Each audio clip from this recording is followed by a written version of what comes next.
Week 36. Day 246, on learning the big ideas. You have to learn all the big ideas and the key disciplines in a way that they're in a mental latticework in your head and you automatically use them for the rest of your life. If you do that, I solemnly promise you that one day you'll be walking down the street and you'll look to your right and left and you'll think, my heavenly days, I'm now one of the few competent people in my whole age cohort. If you don't do it, many of the brightest of you will live in the middle ranks or in the shallows. Charlie Munger. All human knowledge is interconnected on some level. The big ideas can often be applied to general life. For this reason, it pays to develop at least a basic understanding of the key concepts of some of the most important disciplines, such as mathematics, physics, biology, psychology, engineering, history, etc. Let's take compound interest, one of the most important big ideas in investing. When the interest you earn each year is added to your principal, your returns each year grow at an ever-increasing rate. It might sound boring on paper, but in the real world it's what has made many investors millionaires or billionaires. This big idea can be applied to personal growth, too. You never want to grow at a fixed rate. If you constantly build on top of your new experiences, interest, you'll grow at an ever-increasing rate. Your personal growth might be relatively slow the first year, but each succeeding year, you'll get better and better results more quickly. Strive to educate yourself in a broad variety of fields and focus primarily on the fundamentals. Try to find a real-world application of those principles in your own life. Even if you don't always find it, self-education alone will be a valuable exercise in self-discipline. Day 247, on first-order and second-order consequences. First-order consequences often have opposite desirabilities from second-order consequences. First-order consequences of exercise are the pain and time spent. Second-order consequences are better health and more attractive appearance. Food that tastes good is often bad for you and vice versa. Ray Dalio.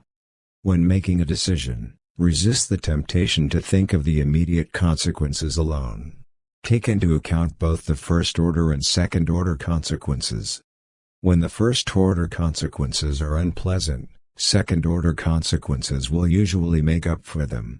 If it's the other way around and something has good first-order consequences, it's possible it will be bad for you in the long run. If you're about to take it easy for the rest of the day and skip a workout, the first-order consequence is that you get to relax and do something more pleasant. However, the second-order consequence is that you miss a day of exercise, which will potentially affect your routine and in the long haul, lead to your returning to your old, inactive and unfit self.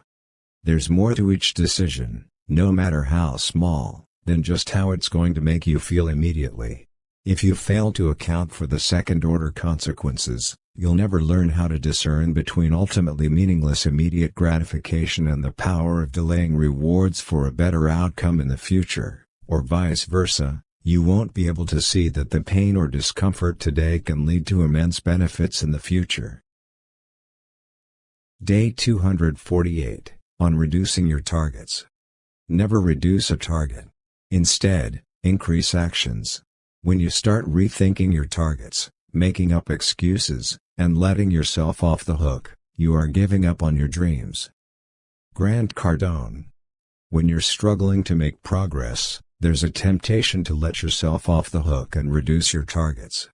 Instead of learning 500 new words in a foreign language, you feel tempted to drop it down to 300. Or better yet, make it 250, just in case. Instead of giving 10 speeches this quarter, you're thinking about reducing it to 7 or 5. It's still a lot of speeches, you're still getting better as a public speaker, so why not rethink your targets and make them a bit more manageable? Instead of hitting your target weight when dieting, you cut yourself some slack and settle with a weight 10 pounds, or 5 kilos, higher than your desired goal. I don't entirely agree with Grant Cardone. Sometimes rethinking your targets is the only intelligent thing you can do, particularly if you set unrealistic targets and the alternative is to give up altogether. If, however, your goals are within your reach and you're otherwise feeling fine, but still making up excuses so you can let yourself off the hook. It's time to tap into your willpower resources, resist the temptation to take it easy, and start taking even more action. If you choose the easy way out, you'll set a precedent. Each time you feel challenged, you'll simply reduce your goals, and thereby never explore where your limits actually are. When in doubt, remember this rule of thumb: it's better to fall short of meeting your original goals than to succeed because you cut them by half. Day 249, on working backwards. A trick that screenwriters use: work backwards. Begin at the finish. If you're writing a movie, solve the climax first. If you're opening a restaurant, begin with the experience you want the diner to have when she walks in and enjoys a meal. Steven Pressfield. When people set new goals, they often feel resistance because they find it hard to figure out the process needed to get to where they want to go. If you feel like you are spinning your wheels, frustrated by the impossibility of discovering what the first step should be, start from the other direction. Imagine yourself as a person who has achieved your goal. Now work backwards. What have you done to get to where you are? What have you avoided doing? What are you doing daily as the successful person who has accomplished this goal? What are your beliefs? How do you feel? Break it down into small parts, and now you have a list of all of the actions you need to take to get to your destination. Start with an action you think is within your reach and take it from there. Let's go through a quick example to better describe this process. Let's imagine that you want to become a fit, healthy person. What would this person certainly not do? Would he or she eat fast food daily? Would he or she stay at home the entire day or lead an active life? Think of any actions that such a person would certainly not do. Now you have a list of smaller and bigger habits you need to implement in your life. How would this person feel about themselves, and which beliefs would they embrace? Would you agree with me if I said that they would probably feel firmly in control of their destiny, and that their primary belief would be that they're the masters of their own fate and they would never blame anyone else but themselves for not living up to their standards? Now you know where you need to start to change your identity.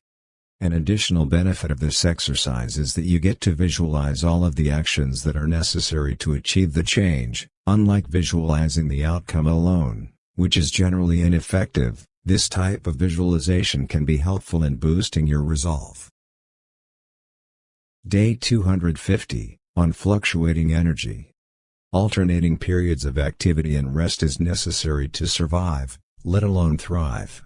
Capacity, interest, and mental endurance all wax and wane. Plan accordingly. Tim Ferriss. As great as it would be to always have the same high level of energy, unfortunately it fluctuates. Sometimes you'll feel more determined, and sometimes less. Sometimes you'll feel deep interest in what you're pursuing, and sometimes you'll feel bored, ready to give up and try something else. Sometimes you'll be able to deliver in one day what you usually create in a week, while on other occasions you'll barely do 25% of your daily quota. Plan according to your fluctuating levels of personal resources. One of the biggest lessons I've gained while on my own journey was the necessity of learning how to be flexible and self-compassionate. If you feel like you're about to fall asleep because you've had a challenging week at work, there's no rule stating that you must still perform your usual workout routine. Of course, it would be ideal to do so, but realistically, we aren't infallible and invincible. If you're honest with yourself, you'll know when the exhaustion you feel is mostly an excuse and when it's a genuine signal from your body. I consider myself a self-disciplined person, but sometimes I still skip workouts or reduce their intensity when I feel it's sensible to do so. I've learned to listen to my body and plan accordingly. This doesn't apply to fitness alone. In virtually every other area of life, your energy will fluctuate. Don't be afraid to change your plans if your current mental state isn't conducive to certain actions and choices. Don't stick to a calorie deficit if you're sick. Stop working on your side business for a few days if you're dealing with other pressing personal challenges. You won't always be able to carry the entire world on your shoulders. Tune into your body and mental state and rest guilt-free whenever you genuinely feel you need it. Day 251, on relaxing while working. We scowl when we concentrate. We hunch up our shoulders. We call on our muscles to make the motion of effort, which in no way assists our brain in its work. Here's an astonishing and tragic truth. Millions of people who wouldn't dream of wasting dollars go right on wasting and squandering their energy with the recklessness of 7 drunken sailors in Singapore. What is the answer to this nervous fatigue? Relax. Relax. Relax. Learn to relax while you are doing your work. Dale Carnegie. Many people have an erroneous belief that work, both in the literal sense as well as work on your personal goals, has to involve a lot of effort and struggle. Consequently, their bodies reflect their attitude. As Dale Carnegie points out, they scowl when they concentrate, hunch up their shoulders and tense their muscles. In reality, tensing is counterproductive. A good example comes from my rock climbing experience. Whenever I get too tense and rigid when climbing, my performance decreases, and by a big factor. I forget about proper technique, find myself unable to breathe, and just like that, I can no longer hold onto the wall and I'm falling. The same goes with work. I do my best work not when I'm scowling and punching myself in the face, trying to bring out my creativity. I work best in the early morning when I'm sitting somewhere outside in sunny, warm weather, with a cup of tea or water by my side. The environment relaxes me, unleashes my creativity and my productivity shoots up. Design your environment in such a way that it relaxes you instead of making you tense. Whenever you catch yourself too tense at work, relax. Make a conscious effort to work with poise. Flex and unflex your tense muscles a couple of times while breathing deeply and you should feel tension going away, and your performance going up. Day 252, on getting older. The average person is in the habit of saying, "The older I get," and he thereby calls the attention of his mind to the idea that he is getting older. In brief, he compels his mind to believe that he is getting older and older, and thereby directs the mind to produce more and more age. The true expression in this connection is, "The longer I live." This expression calls the mind's attention to the length of life, which will, in turn, tend to increase the power of that process in you that can prolong life. When people reach the age of 60 or 70, they usually speak of the rest of my days, thus implying the idea that there are only a few more days remaining. The mind is thereby directed to finish life in a short period of time, and accordingly, all the forces of the mind will proceed to work for the speedy termination of personal existence. The correct expression is "from now on," as that leads thought into the future indefinitely without impressing the mind with any and whatever. Christian D. Larson. One of the people I admire the most are the elderly who continue to live their lives to the fullest despite the ocean of old people nagging and complaining that it's too late to change. I never understood it. How can you conclude that your life is over and give up simply because you're older? Is there some force of nature that is making you unable to think, act, and change, or is it a deeply held limiting belief of yours? There are plenty of examples of people aged 60 or more doing incredible things.